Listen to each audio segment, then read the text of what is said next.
작년 말에 크로아티아에서 지진이 일어나 큰 피해가 발생했습니다. 연말에 발생한 지진으로 크로아티아 사람들은 무거운 마음으로 새해를 시작했는데요. 크로아티아의 지진 피해 상황과 지원 현황을 OM 선교의 강민구 선교사에게 들어봤습니다. 먼저 현지 지진 피해 상황을 물어봤습니다.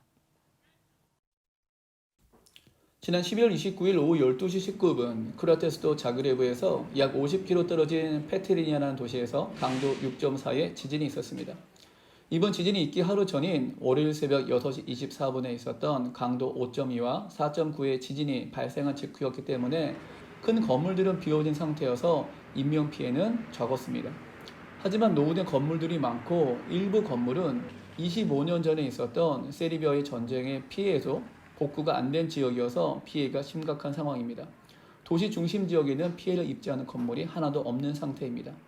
이번 일주일간에 강도 3 이상의 지진이 60여 차례 있었으며 500여 가구 이상이 손상되었고 7명이 사망하고 약 20여 명이 부상당하였습니다.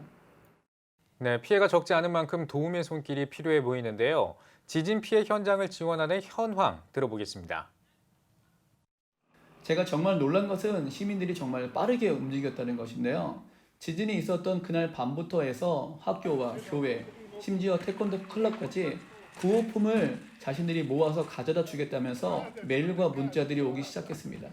심지어 정부에서는 직접 오지 말고 적십자를 통해서 구호 물품을 전달해달라고 할 정도였습니다. 이곳 침례교단은 팀을 급파해서 현지 교회에서 숙식을 하면서 사역 중에 있습니다. 처음에는 물과 식료품, 담요 등에 집중된 구호 물자에서 가옥 수리를 비롯한 구체적인 복구 작업을 비롯한 자원봉사자, 재정 등의 효율적 운영에 대해서 고민하는 중입니다.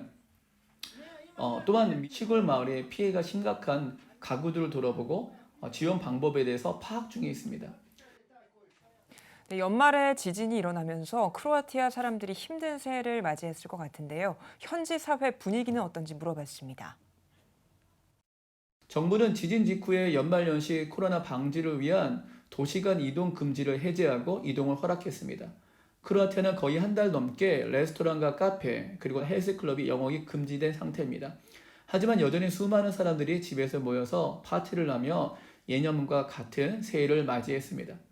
하지만 여전히 구호 물자를 수집하겠다며 보내달라는 곳들도 있고 겨울 방학을 맞아 자원봉사자로 와서 해당 지역을 청소하고 물이나 구호 물자를 나눠주는 학생들이 많이 보였습니다.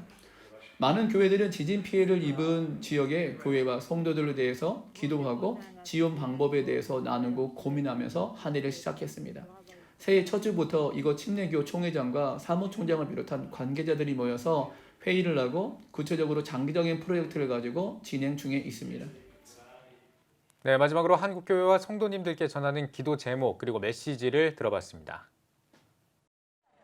피해 지역의 교회와 사역자들을 위해서 그리고 성도들을 위해서 기도해 주십시오. 안전하고 그리고 건강하게 이 겨울과 코로나를 잘 이겨내고 집이 보수되고 날마다 하나님의 은혜를 풍성히 누리실 수 있도록 기도해 주시기 바랍니다. 또 교단 관계자들과 구호팀을 위해서 기도해 주십시오. 빠른 복구 작업과 효율적인 운영을 할 수 있도록 지혜를 달라고 기도해 주십시오.